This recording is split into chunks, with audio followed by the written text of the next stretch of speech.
Hey, Brother Edward Driver pointed this out in Hebrews chapter 8 in a comment he posted in regards to my video about the new covenant. And so here in Hebrews 8, the human author of Hebrews, which I believe is Paul, but the Bible doesn't explicitly say it was Paul. But anyways, the human author of Hebrews, under the inspiration of the Holy Spirit, pens this down and reminds us and refers back to Jeremiah, okay, the book of Jeremiah in chapter 33, where God told this to Jeremiah, okay.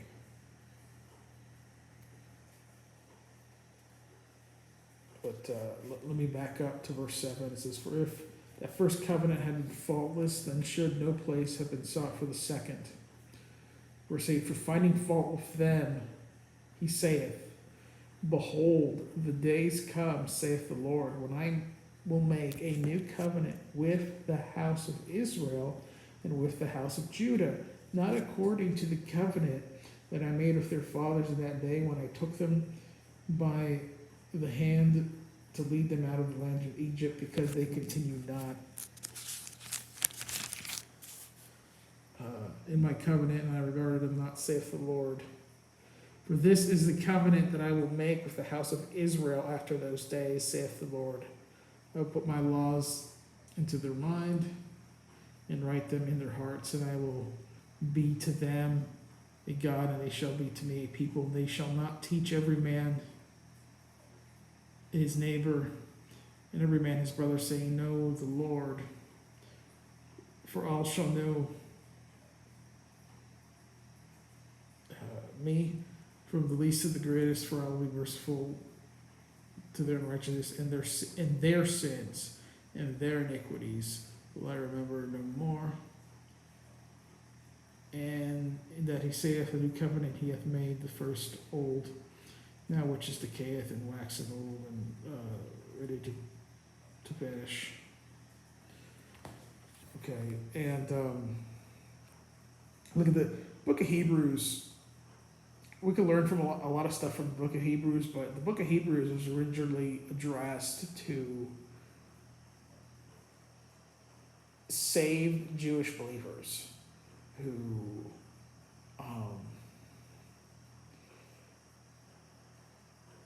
were starting to, wander off back into the law. And, the book of Hebrews clears up a lot of things in regards to the law and what Christ accomplished and how,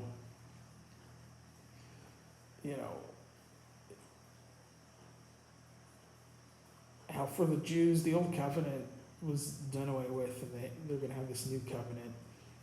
And, how, also how Christ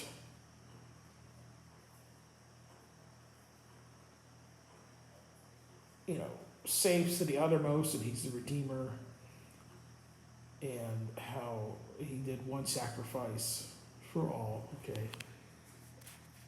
But anyways, what I just read here about, the covenant with Israel, God putting his laws in their mind, writing them in their hearts, and how he's not going to remember their sins or iniquities anymore, that's pretty much directly quoting Jeremiah chapter 31. Right? But here's verse 33. But this shall be the covenant that I will make with the house of Israel after those days, saith the Lord. I will put my law in their inward parts and write in their hearts, and I will be the God, and they will be my people. They shall teach no more every man his neighbor and every man his brother, saying, Know the Lord, for they shall know me, from the least of them unto the greatest of them, saith the Lord. For I will forgive their iniquity, and I will remember their sin no more. Okay, so Hebrews refers us back to this promise that is in the Old Testament, but it still has not been fulfilled. It's also a prophecy, and it concerns the house of Israel. Okay, and in the New Testament, in the book of Hebrews,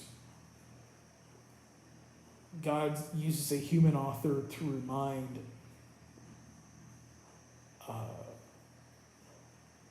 Jews about that, about how there will be a new covenant for Israel. For Israel. Okay. But anyways, thank you, Brother Edward, for mentioning those verses in Hebrews chapter 8. God bless you, brother.